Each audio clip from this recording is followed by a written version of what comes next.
Ladies and gentlemen, thank you for standing by and welcome to the Planet Fitness Fourth Quarter 2020 Earnings Conference Call. At this time, all participants are in a listen-only mode. After the speaker's presentation, there will be a question-and-answer session. To ask a question during the session, you will need to press star one on your telephone. Please be advised that today's conference is being recorded. If you require any further assistance, please press star zero. I would now like to hand the conference over to your speaker today, Brendan Frey from ICR. Thank you. Please go ahead. Thank you for joining us today to discuss Planet Fitness's fourth quarter 2020 earnings results. On today's call are Chris Rondeau, Chief Executive Officer, Dorvin Lively, President, and Tom Fitzgerald, Chief Financial Officer. Following Chris and Tom's prepared remarks, we'll open the call up for questions. I would like to remind you that certain statements we will make in this presentation are forward-looking statements. These forward-looking statements reflect Planet Fitness's judgment and analysis only as of today, and actual results may differ materially from current expectations based on a number of factors affecting Planet Fitness's business. Accordingly, you should not place undue reliance on these forward-looking statements. For a more thorough discussion of the risks and uncertainties associated with the forward-looking statements to be made in this conference call and webcast, we refer you to the disclaimer regarding forward-looking statements included in our fourth quarter 2020 earnings release, which was furnished to the SEC today on Form 8-K, as well as our filings with the SEC referenced in that disclaimer. We do not undertake any obligation to update or alter any forward-looking statements, whether as a result of new information, future events, or otherwise. In addition, the company may refer to certain adjusted non-GAAP metrics on this call. Explanation of these metrics can be found in the earnings release filed earlier today. With that, I'll turn the call over to Chris Rondeau, Chief Executive Officer of Planet Fitness. Chris? Thank you, Brendan, and thank you everyone for joining us today for Planet Fitness's Q4 earnings call. 2020 has certainly been an unprecedented year for the fitness industry and our business. With our members' health, safety, and best interests at the forefront of our decisions, combined with the strong foundation we've built with our franchisees over nearly 2 decades, Planet Fitness continues to face the ongoing challenges created by COVID-19 head-on.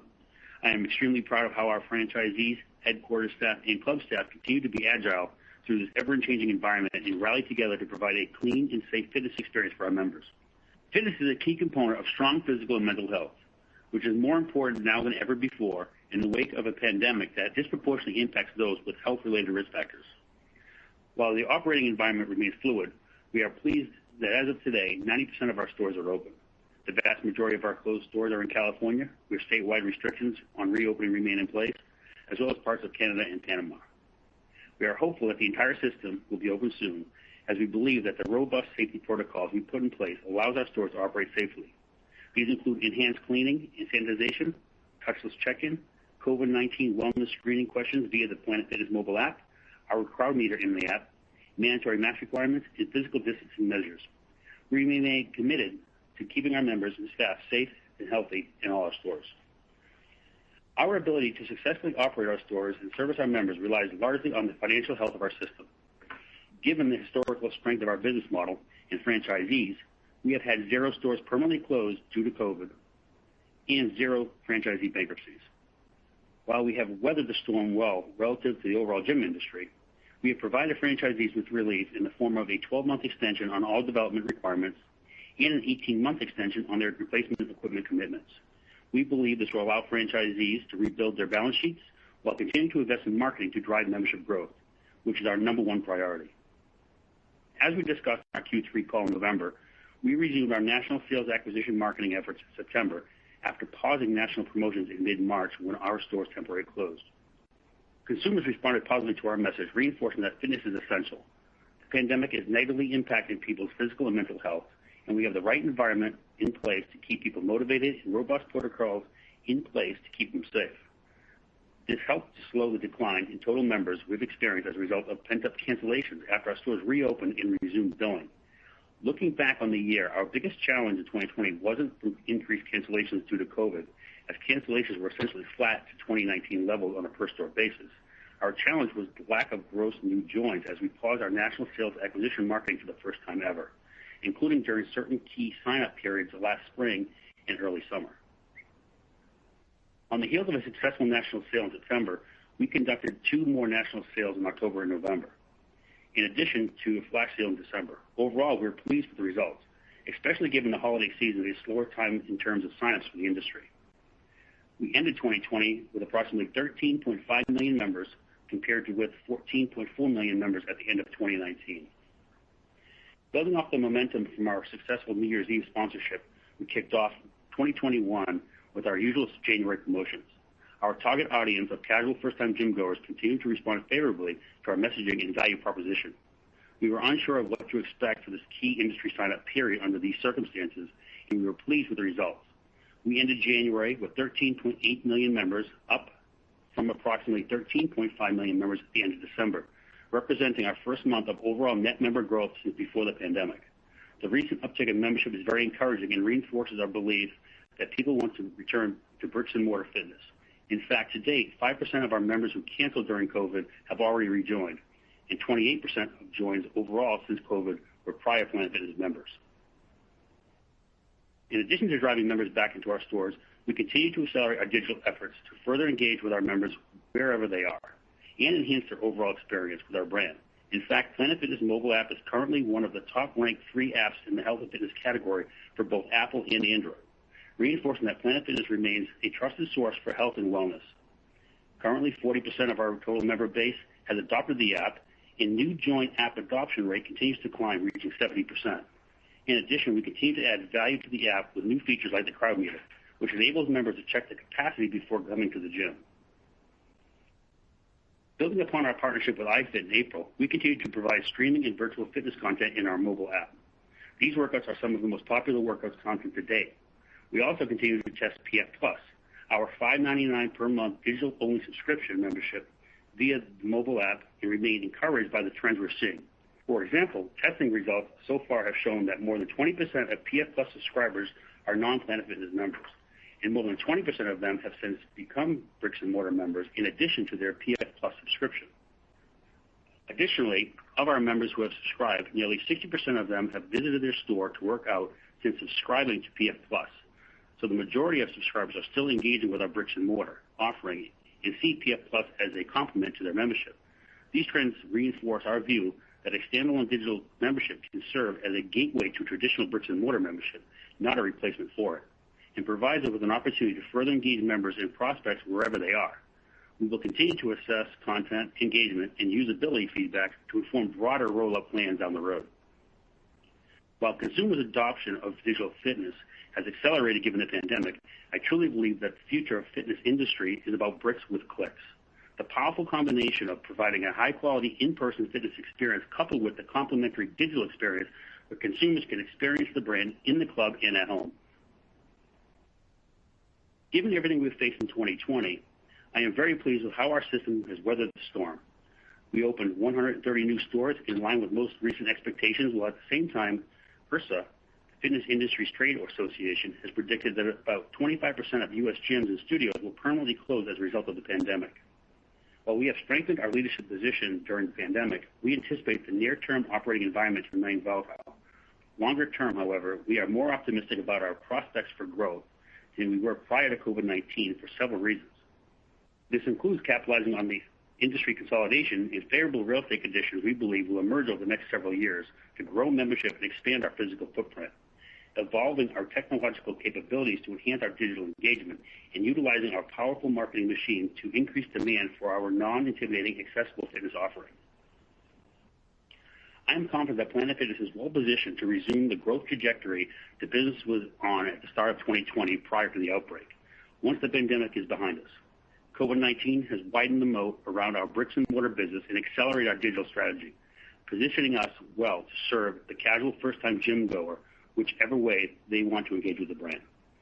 Thank you, and I'll turn the call over to Tom. Thanks, Chris, and good afternoon, everyone. We opened 41 stores during Q4, bringing our full-year total to 130. This compares to 102 in Q4 last year, which resulted in 2019 being a record year for us with 261 new stores opened. Our primary focus over the last several quarters has been reopening stores, restarting our national acquisition marketing efforts, which we did in September. And as a reminder, as Chris said, we provided our franchisees a 12-month extension on all new store development requirements, and an 18-month extension on their equipment replacement commitments.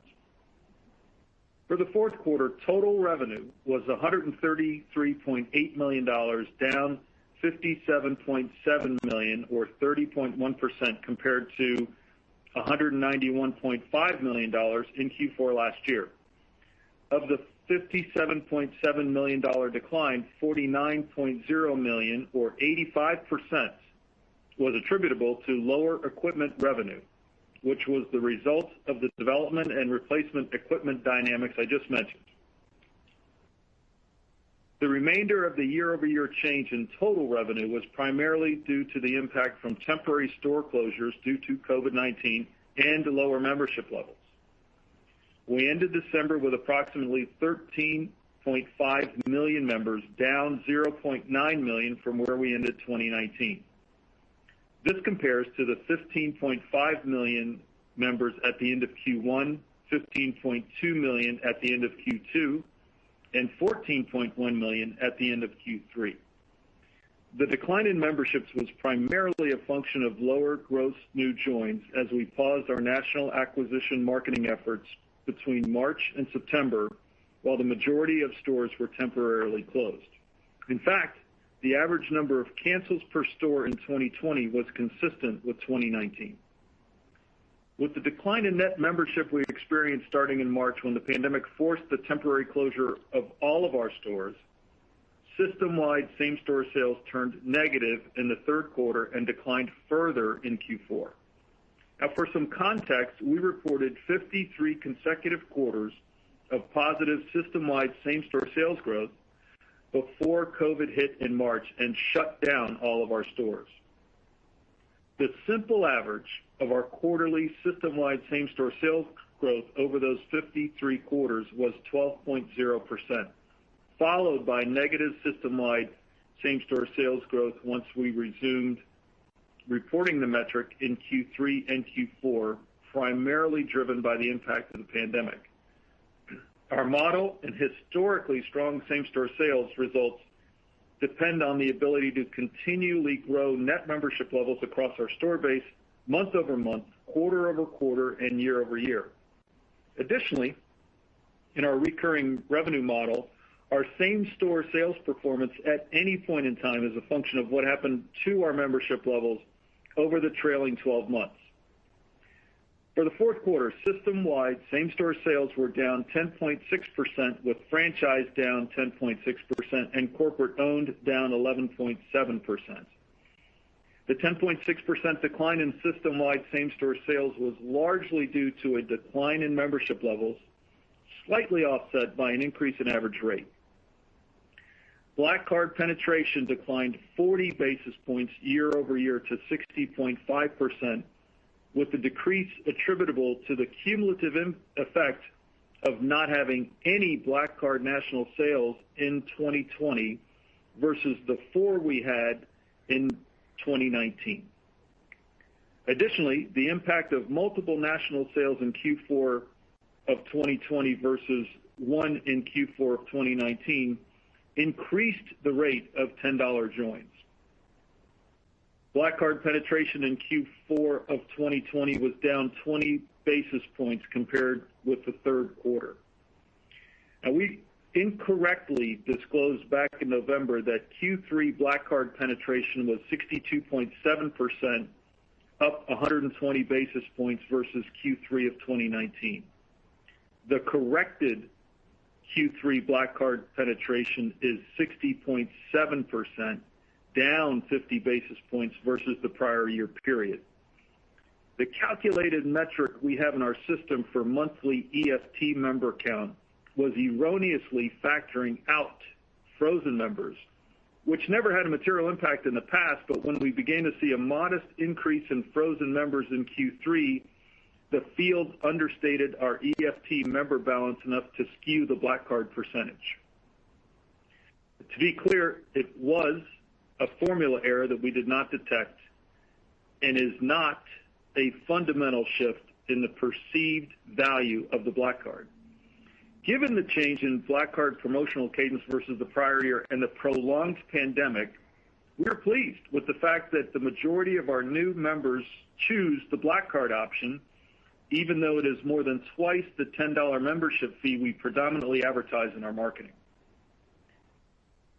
Looking ahead, the way our recurring revenue model works, our same-store sales growth will improve once the quarter-to-quarter growth in membership levels in our comp stores exceeds the quarter-to-quarter member growth in the same prior year period. Therefore, we expect same-store sales to decline further in Q1 compared with Q4. We would expect to see improvement during Q3 of 2021 when we cycle the prior year's most significant membership declines, depending on COVID-related developments. Note that we will not report a same-store sales metric for Q2 due to the majority of our store base being closed during the prior year period. Moving on to a review of our segment revenue results. Franchise segment revenue was $66.9 million, down $6.4 million, or 8.8%, compared to the $73.3 million in the prior year period. Now let me break down the components. First, royalty revenue, which consists of royalties on monthly membership dues and annual membership fees, was $43.8 million compared to $48.4 million in the same quarter of last year. The $43.8 million of revenue includes $3.3 million attributable to catch-up billing of annual membership fees that were not billed on their normal schedule due to COVID-related store closures. The average royalty rate for the fourth quarter for the stores that drafted was 6.3%, consistent with the same period last year. Next, our franchise and other fees were $3.4 million compared to $4.5 million in the prior year period. These are fees received from online new member signups, the recognition of fees paid to us for franchise agreements, area development agreements, and the transfer of existing stores. The decrease was primarily driven by lower ADA and FA fees during the quarter. Also, within franchise segment revenue is our placement revenue, which was $2.6 million in the fourth quarter compared to $5.6 million a year ago. These are fees we receive for the assembly and placement of equipment sales to our franchisee-owned stores within the U.S. and Canada. The decrease reflects fewer new store and re-equip placements executed in the quarter compared with a year ago. I'll discuss the number of new equipment placements later when I discuss equipment revenues. Finally, National Advertising Fund revenue was $16.8 million compared to $13.2 million last year. The year-over-year increase was driven by a higher NAF contribution rate of 3.25% that our franchisees approved as a temporary rate increase and was in effect from the start of September through the end of 2020. Our corporate-owned store segment revenue was $38.9 million compared with $41.2 million in the prior year period. The $2.3 million decrease was due to lower membership fees from temporary COVID-related store closures and lower membership levels, partially offset by revenue from 9 new stores that opened since the beginning of Q4 2019 and 12 stores that were acquired in December of 2019. Turning to our equipment segment, revenue decreased $49.0 million or 63.7% to $28.0 million from $77.0 million. The decrease was driven by both the reduced new store openings versus last year that I mentioned earlier in the call, along with lower replacement equipment sales to existing franchisee-owned stores. Replacement equipment sales in Q4 were $8.4 million compared to $20.6 million in Q4 last year. In the fourth quarter, we had 45 new store equipment placements, which was down 63 from the prior year period. An additional driver of the decline was the 15% discount offer we launched beginning in Q2 on all equipment orders to support our new store development and replacement orders. This offer applied to all equipment purchased and placed by the end of 2020. Our cost of revenue, which primarily relates to direct cost of equipment sales to new and existing franchisee-owned stores, amounted to $25.3 million compared to $59.4 million a year ago. a decrease of 57.3%, similar to the equipment segment revenue decrease I previously discussed.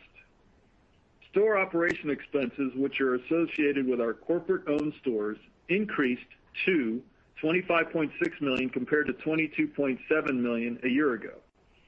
The increase was primarily driven by higher rent and occupancy expense associated with 9 new stores opened since the beginning of Q4 2019 and the 12 stores that were acquired in December of 2019. SG&A for the quarter was $17.4 million compared to $20.9 million a year ago. The decrease was primarily driven by lower compensation and travel expenses, partially offset by higher marketing expense. National Advertising Fund expense was $15.0 million compared to $13.1 million in the prior year period. The higher expense reflects the portion of the $10 million incremental investment we made in national advertising from October through December that was recognized in the fourth quarter. Adjusted Ebitda, which is defined as net income before interest, taxes, depreciation, and amortization, adjusted for the impact of certain non-cash and other items that are not considered in the evaluation of ongoing operating performance, was $51.1 million compared to $76.6 million in the prior year period. A reconciliation of Adjusted Ebitda to GAAP net income or loss can be found in the earnings release. I'll now summarize Q4 Adjusted Ebitda by segment.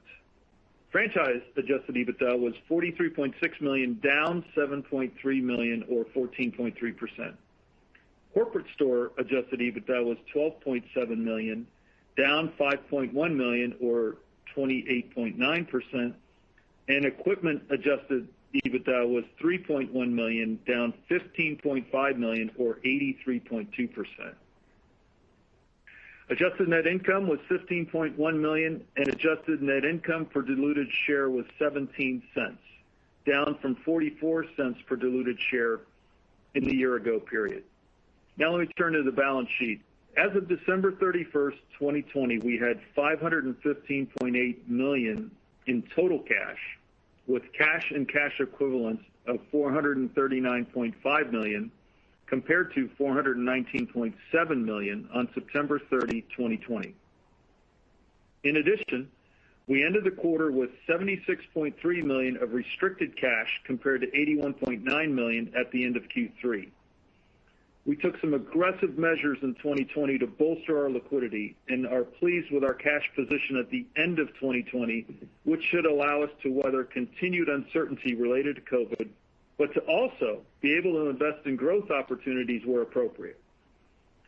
Total long-term debt, excluding deferred financing costs, was $1.8 billion as of December 31st, 2020, consisting of our 3 tranches of securitized debt and $75.0 million of variable funding notes.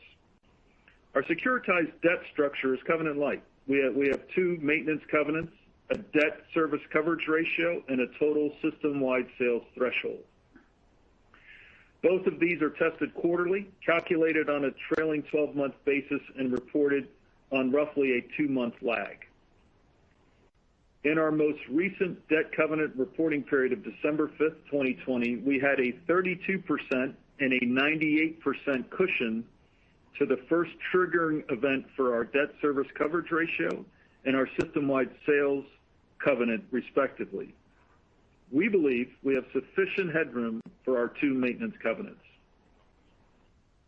While we are refraining from providing guidance due to the uncertainty surrounding the evolving nature of the pandemic, we do want to share current thoughts on development for 2021. As we announced last May, we provided franchisees with a 12-month extension on all their development requirements. With 130 stores opening in 2020, the vast majority of which signed leases prior to the outbreak of COVID, there are very few stores required to open in 2021. Until there is more certainty that there will not be further large-scale COVID-related temporary gym closures, franchisees are proceeding cautiously on development. Once conditions normalize, we expect franchisees to capitalize on the industry consolidation and more favorable real estate trends that are starting to emerge. Based on ADA schedules and the number of leases currently signed, combined with the fact that it takes between 6 to 9 months to open a store once a lease is signed, our current view is that the new store openings will likely be in the range of 75 to 100 for 2021. Near-term development is still a very fluid situation due to the pandemic, so we will update this view as the year progresses. While new development will be modest this year based on what we have heard regarding vaccines, we believe we will get back to 200-plus new store openings per year that we experienced for the last few years pre-COVID. We think it's just a question of when, not if. While the near term is difficult to predict, we believe that we are well positioned financially and strategically compared to the rest of the industry to capitalize on the many value-creating opportunities we believe will emerge over the mid to long term as the country comes out of the pandemic. And as the country collectively navigates towards a new normal, we believe that eventually the post-pandemic future will be similar and possibly better compared to the pre-pandemic levels as it relates to the strong margins and the returns on investment our model produces. I'll now turn the call back to the operator for questions. As a reminder, to ask a question, you will need to press star 1 on your telephone. To withdraw your question, press the pound or hash key. Please stand by while we compile the Q&A roster. Your first question comes from Oliver Chen from Cowen. Hi, thank you very much. Regarding the look forward for new member ads, the membership compares are still fairly tough in Q1, Q2. What are the dynamics you see happening with new member ads and how that may interplay with your decisions around marketing investments? I would also just love your take on the Black Card view ahead and how we should think about year-over-year Black Card changes in terms of how that may impact modeling as we go forward. Thank you. Sure. Thanks, Oliver. This is Chris. As you see here, as I mentioned in January, and as I talked about on the Q3 call, we anticipated a slowdown in the decrease in member base here in Q4, which we saw. So we had the 1.2 million negative in Q3 and then a 600,000 negative here in Q4. And as I mentioned, now we're starting seeing first turnaround, I guess, if you will, hitting that trough of cancels, it seems like, and we've added 300,000 net members in January and continuing to see some net growth here in February as well. So some good news there. Naturally, January wasn't as strong as we normally would see in January, but I think the fact that we're finally turning the corner is a good sign. The NAF and marketing budget for the local advertising fund, too, the plan is set for the year, pretty similar to what we normally see from sale days for the rest of this year, set today. So, but it does beg the question, do we think we should add extra dollars to it like we did here in Q4 to help bolster the marketing efforts? No plan yet to do so, but there's, depending on what we see here, the big question, Oliver, is as the vaccine is broadly distributed here for the next few months, do we begin to see more demand in the summer and fall than we typically would see, just because people are feeling less angst out there? So that would definitely probably make us feel more confident, maybe putting extra dollars to work if we start to see that trend. But we're really just laser focused right now on sequential member growth month to month. Hopefully this is the beginning here we're seeing of that turnaround. As far as the Black Card percentage, last year we had no Black Card sales. And in the fourth quarter, we had a Black Card sale in December of 2019, which we did not have. So some of it is the decrease of the stall of the growth in the Black Card is just because of the lack of Black Card sales, as well as an increase in regular $10 a month sales. Because every time we advertise $10 a month, we compress the Black Card acquisition some during those periods. So we had more white card sale days in the fourth quarter than we typically had. So that kind of didn't help as well. But we're not seeing any increase in cancel rate of the Black Card, though, that's for sure. So that's some good news. Okay, finally, Chris, on usage, just love your take on what you've been noticing with usage trends and if it's relevant to know about how that's been trending by different vintages of the gym base, and any usage thoughts around different states having different vaccination ramps if there are any insights there. Thank you very much. Best regards. Sure. Thanks, Oliver. Yeah, the usage, we ended December with about 75% of last year's workouts, which was up from about, I think it was mid-60s here at the end of Q3, so it did continue to climb in Q4. The January usage was about 70% of last year's workouts, but that was mostly impacted by the decrease in new joins, which typically use the club a lot more when they first join on. So we didn't really see it. That was never really an impact of just what's going on in the world. It's more just the new join volume was down, so the usage came back some. But we did see in the fourth quarter continue to go up as time goes. We haven't seen anything that I can call out that is vaccination related that the usage is picking up. But the vintage stores, like the first May cohort that opened up, which has been open the longest, which we've talked a lot about the last couple of quarters here, the longer the stores are open, the more normal they act in almost all aspects. And those stores are accomplishing north of 80% of last year's workouts. So the longer they're open, the more normal they act. Thank you very much. Thank you. Your next question comes from Jonathan Komp from Baird. Yeah, hi, thank you. Maybe just one question going back. When you look at the member trends implied in November and December, I think you had previously said October was down like 100,000, so it implies a few more cancellations in November, December. So just wanted to ask about that, if there's anything unique to those months. And then when you look forward, and you're curious if there's any observations from the demographics within the signups that you're seeing that, and any thoughts going forward once the vaccine rolls out. Yeah, and the cancels, you're right. Yeah, October was about a little over 100,000. I think we saw when we reported last time. No big call-outs is what was the big increase. Like it wasn't breakouts in different states or anything like that. But the one thing that was attributed to the increase in cancels from like that Q1 report or October report would have been the billing cancellations, meaning like involuntary cancels, John, where if somebody's checking account doesn't go through for a number of months, we give it 6 months and then we involuntarily just cancel the member because we're not going to keep trying the bank account. So because of the the summertime openings, we began to circle that process. So then November, December, we had to clean those out. So that was really the only thing that caused that one there. As far as the vaccine, I think, hopefully, time will tell, but, I probably stands to reason that as it becomes more broadly distributed and more people of all ages are getting it, that, like I said, with Oliver, I think we could feel or see better trends from a joining perspective in months that we typically wouldn't, come summer or fall, because people are now just getting on with normal life. So, but time will tell. And I think that will also, like I said earlier, probably be more determining factor if we put more marketing dollars to work to capitalize on that, and also capitalize on more gym closures. The industry's reported roughly about 17% of the gyms have permanently closed already.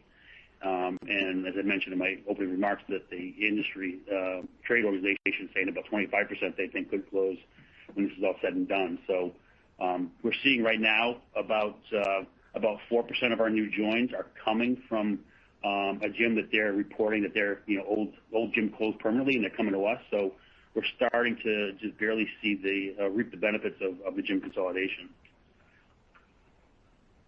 Okay, great. And then just one follow-up on the unit development comments. Any thoughts on how we should think about the year progressing? And then, just with the return to net member growth here, how much of a role do you think that plays in the franchisee overall morale and willingness to start to think about that re-acceleration, forward-looking on the development side? Yeah, John, it's Dorvin. One of the things I think we've talked about at this point is, as we were going into the pandemic and stores closing, we still had a lot of stores in the pipeline at various stages of construction, and so then we ended up opening the 130 in 2020. But towards the summertime period, when most of our stores were closed, we weren't putting a lot of new projects or sites into the pipeline. And a lot of that filtered on out towards the end of the year. There's a handful of franchisees that are out there doing deals now in markets where real estate is very attractive and they're getting some good deals. But by and large, a lot of the franchisees have been, kind of waiting to see, with all of the concerns around potential reclosures that we had in kind of the back half of 2020, the anticipation of the vaccine and when that might get to a point of where more and more of the population are, just kind of getting out and doing normal things, including wanting to join a gym. So that pipeline period of development, from beginning to end, about a 6 to 9 month process. By the time that you start looking for a real estate deal and negotiating and permitting and a lot of those kinds of things are, quite frankly, just taking longer now than they did pre-pandemic, all the way from fewer people at the towns and municipalities for permitting to you name it, tradesman skills, et cetera. So I think where we stand now and the comments that Tom made of somewhere between, say, 75 and 100 stores for 21 is kind of how we see it at the moment. Obviously, there's a lot of months to go over the balance of the year, and we'll certainly provide updates as we do our quarterly calls. I think maybe just tying that in to Chris's comment, which I think was part of your question, is that obviously as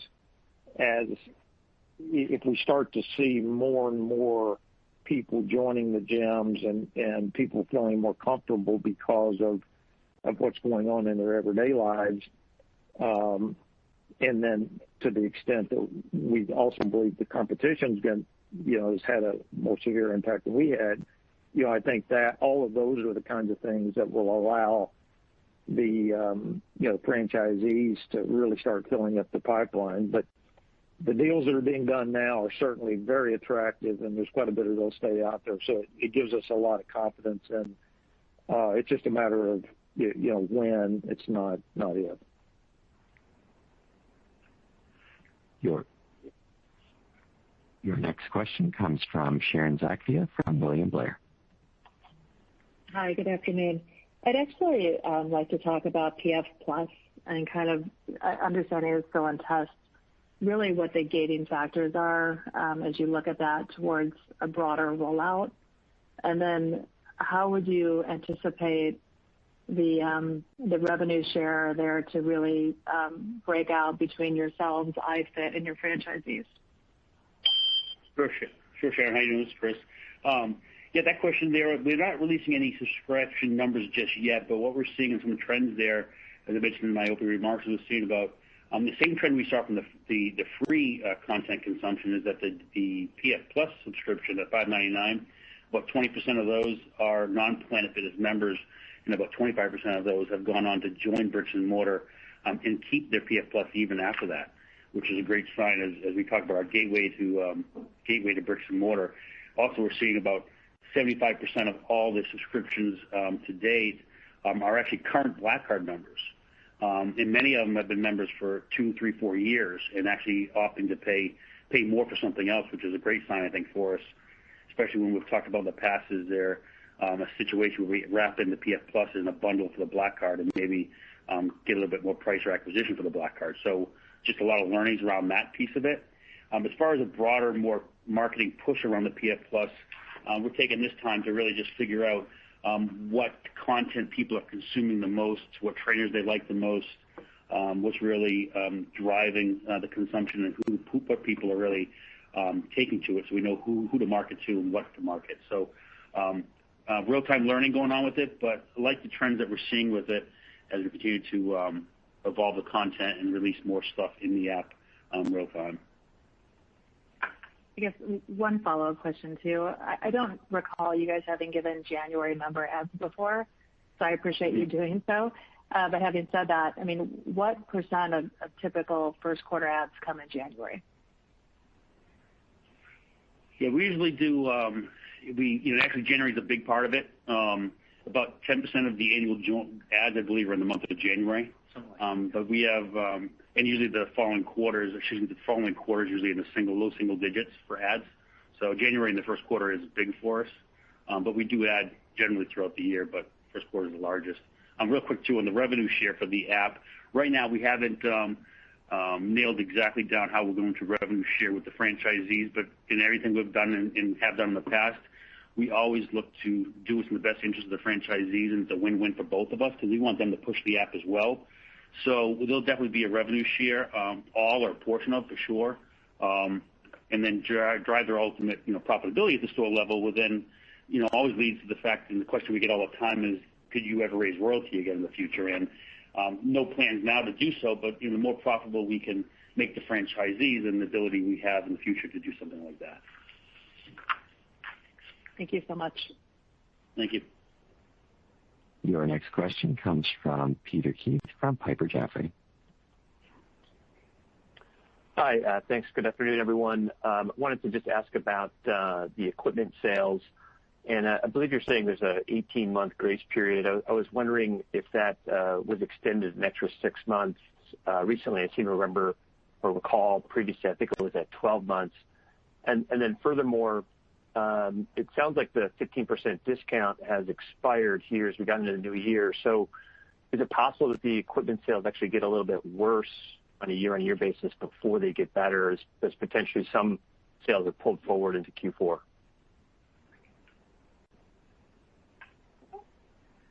Yeah. Hey, Peter, it's Tom. I'll take that, and Dorvin may add to it.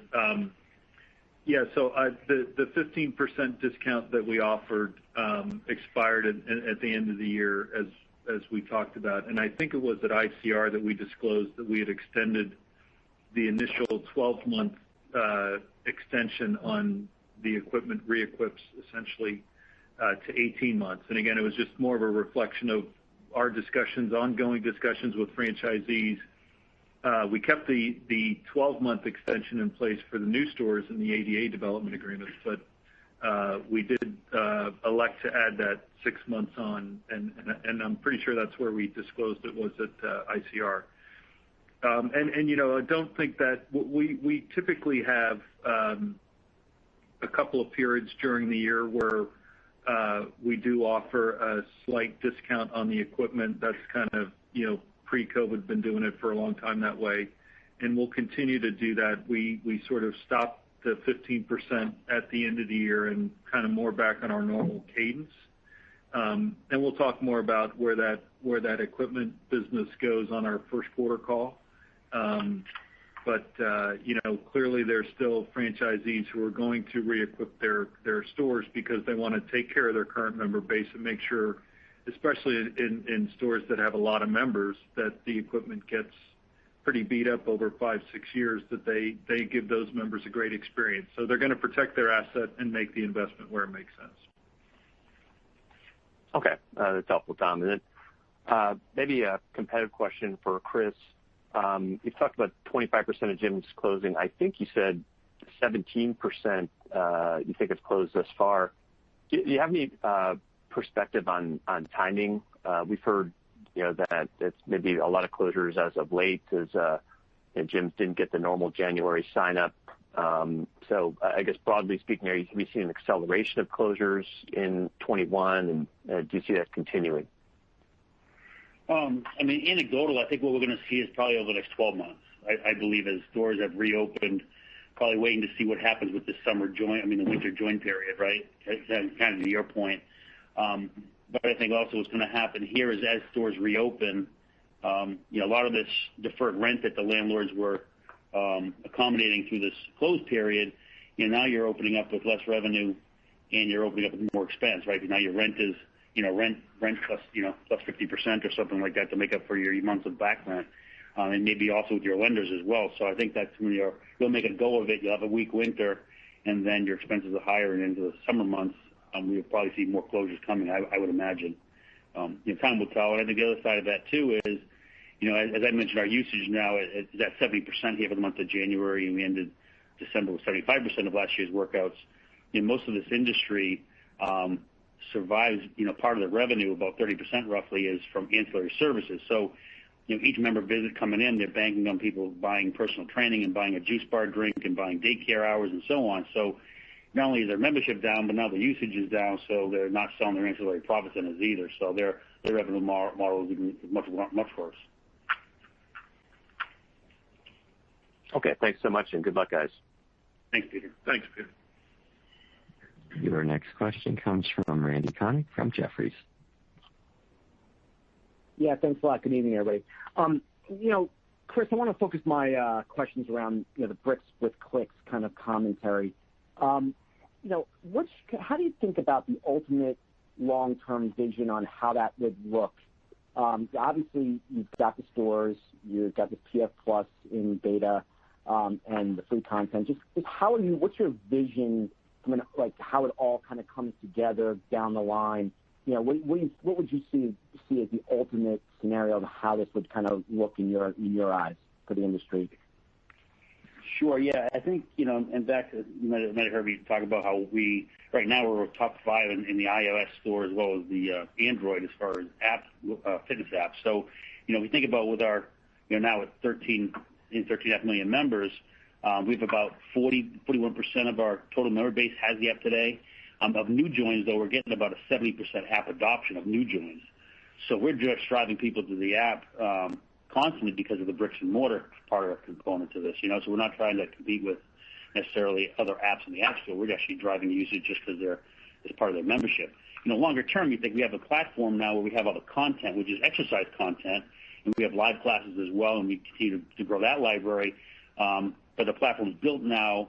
Then now you start going into offering, things around yoga and meditation and diet, nutrition and cooking and all kinds of other stuff that you can now build off of, so that hopefully now we can start not only service the members inside the facility, but also at home and also their full circle wellness journey, right? If you think about the gyms or bricks and mortar, for example, all we really were was, hopefully they come to the front door so we can, service them. But that's the extent of it. If they're not walking the facility, we can't service the members. And then if they're looking for other components of their wellness journey, they're having to go search for it themselves, right? And they have 4 different apps or what have you to close that circle on their wellness journey, whether it's meditation or outdoor running with their bricks and mortar and diet, nutrition. And I think we can close the circle and just be a one-stop shop. Coupled with the fact is most of the industry, especially in the digital space too, is about the getting fitter, which is just like the bricks and mortar. The Gold's Gyms, the LA Fitnesses, the CrossFits, the Orange Theory. They're not catering to the 80% of the population that doesn't have a gym membership, or to our fact of the 40% of the members that join that never went to a gym in their life. So we're really getting people off the couch for the first time, and the content is geared towards them too. So I think we can really be, not only the nutrition component of first timers, people really trying to get healthy for the first time. We can close that circle to them and make it easy for them because they don't really know where to go, quite honestly. So we want to ease the burden of trying to figure out on their own and do that. And then with the PF Plus subscription, we can leverage that piece. It also, we haven't gotten into merchandise and nutrition as far as nutrition drinks or at-home rubber bands and things that the trainers are using at home that we can sell a product through the app. It's just there's a boatload of things we can do within the app itself. And acquisition is always a key component of the app. And right now, between the referrals we're seeing are great. Every time we have big slew of joins coming through, the members are referring their friends to join. We're seeing referral joins come through at a great conversion rate. We're seeing Black Card upgrades come through the app. The Black Card guests are now logging their Black Card guests come through the app that we can market to them. So a lot of low-hanging fruit now that didn't really exist even a year ago that we're able to leverage to continue to grow members. And from a competitive advantage, you think about back to talking about the competition with Peter a minute ago. They're just trying to keep their lights on at this point. And our digital acceleration is so much further ahead of what everybody else is doing in bricks and mortar that it just, again, builds a stronger moat and it'll get a wider moat from our competition once they finally are able to determine how to keep the lights on or not. Right. And so it's clear that the membership is obviously inflected and you're building this member base of having the app at just under, I think, over 40% have the app. How do you think about basically the next leg of, because you have the digital capabilities, changing the type of equipment you have in the gym? I think I went to the one gym or one of the 2 gyms that has the equipment where it kind of tracks what I'm doing on the treadmill and then throws it into my Planet Fitness app. Can you kind of elaborate on that? And then, I've always seen clear opportunity for you guys to attack the insurance companies or employers directly for more of a B2B relationship and drive that value add to everyone wanting to get more fit and well. How do you guys think about attacking those different angles going forward? Thanks, guys. Sure, yeah, good question. So even from the cardio standpoint in the app, and then the visits and checking in the front desk, your visits are also in the app, which you then can export in PDF to your insurance company for reimbursement. And on top of that, you may have noticed, Randy, the QR codes on the equipment, the strength equipment. So now the QR code reader that's in the app, so that members can learn how to use different apparatus within the store.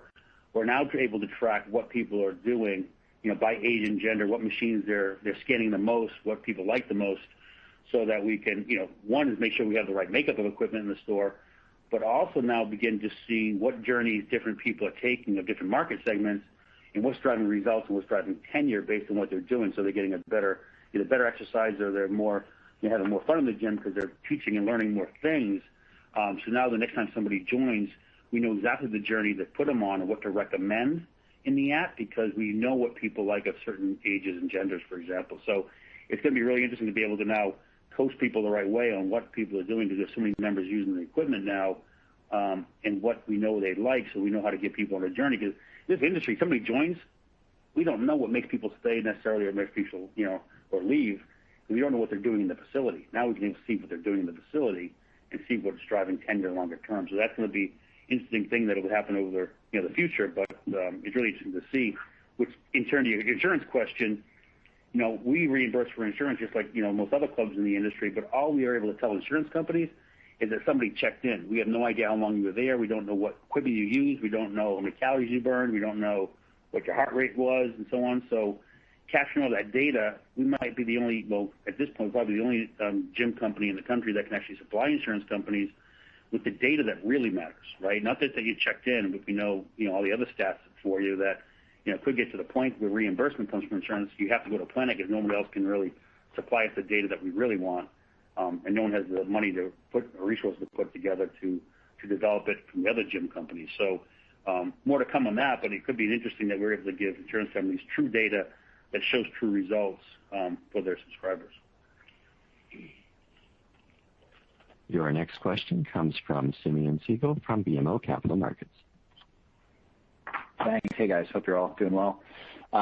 Chris, just given that Black Card conversation, any change around your thoughts around how you're going to approach Black Card sales and any view on where the penetration should trend over the year? And then, Tom, just to your point, can you help us? What % of members are on frozen memberships now versus previously? Thanks.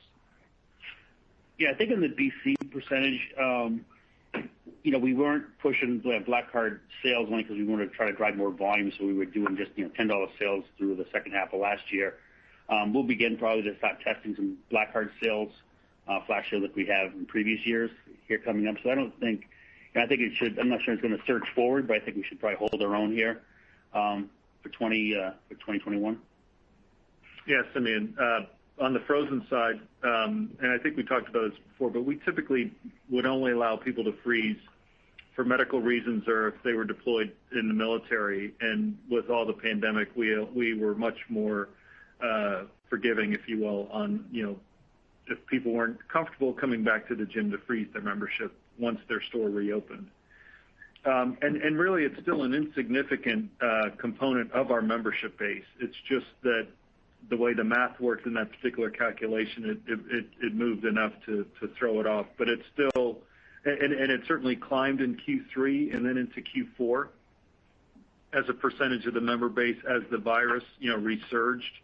And thankfully, all the numbers are going in the right direction now. But back then, they were going in the wrong direction in terms of cases and deaths across the country. So, while they were up, they were still a low single-digit percentage of our member base.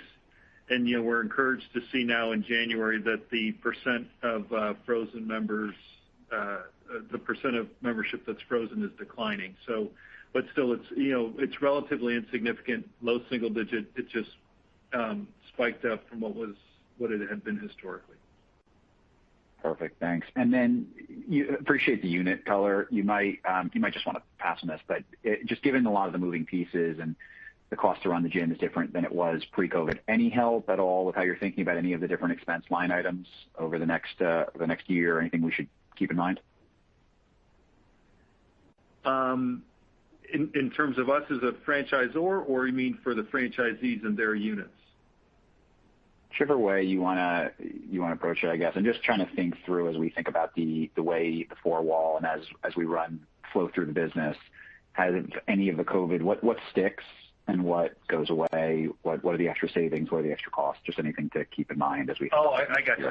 Yeah, thanks for clarifying. Yeah, the incremental costs. I think way back when we were first in this, we talked about what the impact could be in it. Sort of 100 bips on four wall profit. I think we might have said 150 bips. And we were still at that point not really fully reopened by any means, or there was a small percentage of club stores that were reopened. So we were kind of, estimating at the time. Now that we've got 90% of the system reopened for a while now, or 80, 90%, we've got much more of a usage pattern, and those costs are really pretty de minimis, thankfully, in part because the costs have come down for some of those things that we were buying early and paying high prices when everyone was trying to buy them, and we were doing all that we could to just make sure we could secure it so we could reopen the club and implement our playbook that we established. So, thankfully it's pretty de minimis. Your next question comes from John Ivankoe from JP Morgan.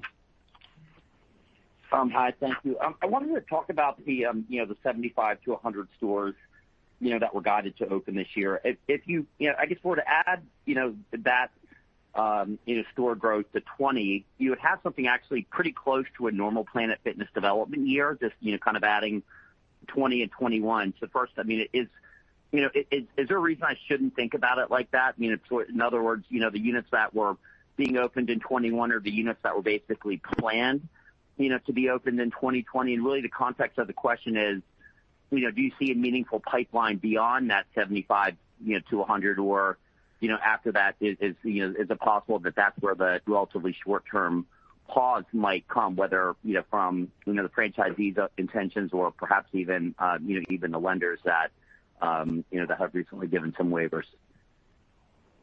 No, John, I don't see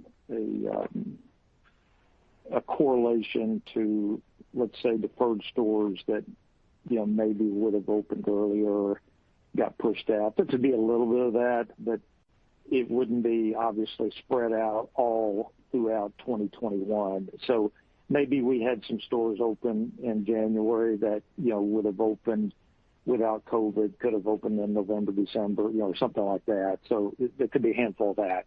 But if you go back to the comments we've been making at least for the last two quarters, and some of the comments I made earlier, what franchisees, they just didn't go out and kept putting new sites into the pipeline. And so what we saw in 2020 was, a slowdown in adding more sites into, the development pipeline, and then ultimately, obviously not opening, and slowing down a little bit on some of the development. They weren't going to open stores in June or July if their fleet were closed, and they couldn't have any members come into a gym. So naturally, things just got kind of pushed out or deferred a ways. But in general, most all of the sites that were in development, or most all of the sites that got opened, were in development, or it's certainly on the drawing boards, pre-COVID. So that's why I wouldn't correlate these together. But what I would say, though, in terms of, you obviously did the math, and it does get back close to what maybe a normal year would have been, is that it's just that there's a handful of franchisees out there that are, looking at sites. There's some leases already signed, so, commitments are being made. It's not like every single franchisee in every single market where, they could put a potential location that they've already identified as a potential Planet site. It's not like that they're working them all, but they're also looking at some of them. And so we just see it as here we are in, with 1 month, a month and a half into the year, versus where we may have been in historical years when there was a full pipeline of activity going on, let's say right now, that would be for, September, October, November kind of time frame. We don't have the same level of insight and the same level of activity going on by franchisees. Now, one thing I didn't say earlier, if we get into, let's just say we get into the summer months, and all of a sudden the majority of the people that are going to be, vaccinated with the medications that are out there and they're immunized, will franchisees then, and things are looking normal as normal can be, in everyday life. If they really started working sites really hard, the risk we have when you get past June, July, August is it's going to be very difficult to get those open by the end of December. So if the pipeline really starts to fill up later in the year, a lot of those sites then will fall into 2022. So that's, I think, hopefully I answered your question, John. You did. Thank you, Dorvin. We previously talked about new unit volumes. That's not an easy calculation anymore for obvious reasons like store closures, memberships being frozen, just the difficulty, as you've said, of attracting new members, which is something different than your cancellations, which are in line. So can you comment either qualitatively or quantitatively, just kind of how the fiscal 20 development class has been? I mean, I know, gyms are at 70% of previous usage system-wide and 80% or 65 or 70, whatever you want to say, or 80% for the markets, that opened in May. How are those new unit volumes trending? And I guess as the path to break even for those stores, has it materially changed based on where the new unit volumes might be? Yeah, I'll take a stab at this first, and then maybe Tom can add to it. If you go back and look at the sites we opened in, majority of all Q1 last year, because COVID really didn't happen until right around the middle of March or so. Our stores we opened, late Q4 of 19 and the majority of Q1 of 20 were following very similar patterns to what it had been historically. So, no change in the model. And then, when we got into shutdown and all the clubs were closed, and you very well know the rolling, opening schedules that we had throughout the year, and still now with California still closed. The stores that we opened throughout the year, they certainly opened up with fewer members than what they had historically, because in a lot of cases we didn't even do pre-sales. And, that's a key, it's a key marketing tactics that we have used in the past, where you would typically get into a virtual pre-sale, anywhere from 60, 75 days pre-opening. And you continue that virtual pre-sale all the way to opening, but you typically roll into a physical pre-sale about 30 days to opening. And we didn't do that in very many cases at all last year, just because of COVID and what was going on and the execution and ability to be able to do that. Now, what from the conversations that we have with franchisees and the data we look at, we still believe that there is a significant return to the investment. But if you look at the commentary that we've been making, and some of the comments that Chris had made earlier on his remarks, and some of the ones Tom made, is that the amount of usage in the club and the amount of member growth is certainly different than it had been historically. January is a great example, or even if you go back and look at the last half of 2020. But from conversations that we have with franchisees of deploying capital, this is not a situation of not opening stores to get the return. It's a matter of when at the right time, given we're still in the middle of COVID. Your next question comes from Paul Golding from Macquarie Capital. Thanks so much for taking my question. I guess the first one goes back to the cadence of any cancellations. I know in the past you've talked about how there may be a pop from California reopening, and we're still seeing closures in California. Should we expect anything around that as far as just to continue to be vigilant for a pop in cancellations when California reopens? And then I have a follow-up along the same lines. Yeah, based on all of the different opening cohorts we saw throughout 2020, we would expect when California is finally allowed to open, we'd probably see the same when the billing resumes. The question is if it's the middle of February or March, for example, or April, is it still because it's more of winter months and not before we were opening clubs in the middle of July, right? So maybe some seasonality could help them a little bit, but I would imagine once the billing resumes, we would see that spike there. Granted, it's it's 150 or so stores. It's not a big 500 club pop like we saw when the other cohorts were open by chunks.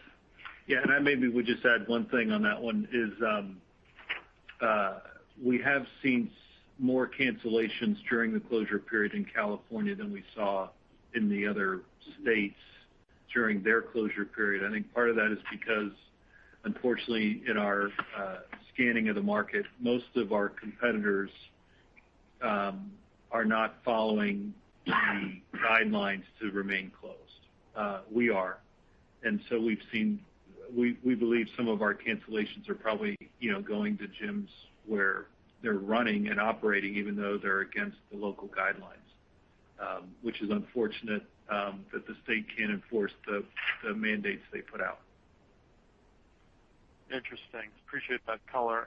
And then my second question is around, I guess in part the expectation of maybe 75 to 100 stores, but also just the financial impact of maybe a pause in new ads from the extreme weather we've seen lately. Have you modeled that into some of these expectations? Is there anything that we should be considering when we look at that as far as weather being inclement and giving some sort of difficulty to net ads in the period?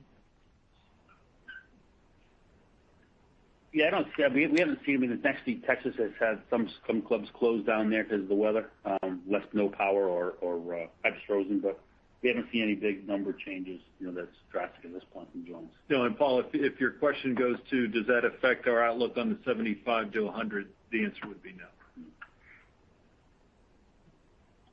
And your last question comes from Joe Altobello from Raymond James. Thanks. Hey, guys. Good afternoon. So first question, I just wanted to clarify something that I think you said earlier, Chris. I think you said 10% of annual net ads are typically occurring in January. Is that the right number? It's about a third for the year in Q1, and the highest month of the quarter is January for sure.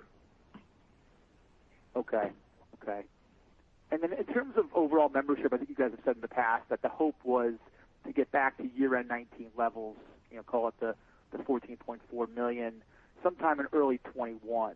And I'm curious if that's still the case, or does the 75 to 100 new stores this year impact it at all, the timing of that?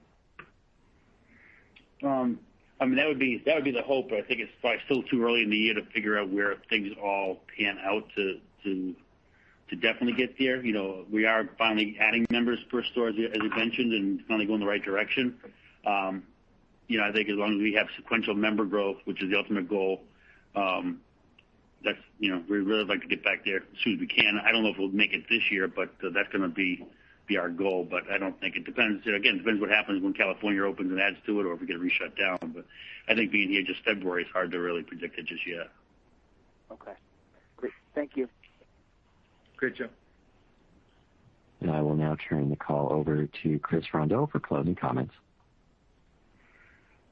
Well, thank you everybody for dialing in today. And 2020 was definitely a trying year for the industry for sure, but I'm extremely happy with our franchisees and club staff and our corporate staff for staying strong and getting us through it. And couldn't be happier that the strength of this model has gotten us to through that year and into Q1 here without any closures because of COVID, which is a testament to the strength of our franchisees and the business model at hand. And I think that question is not a matter of if, but when.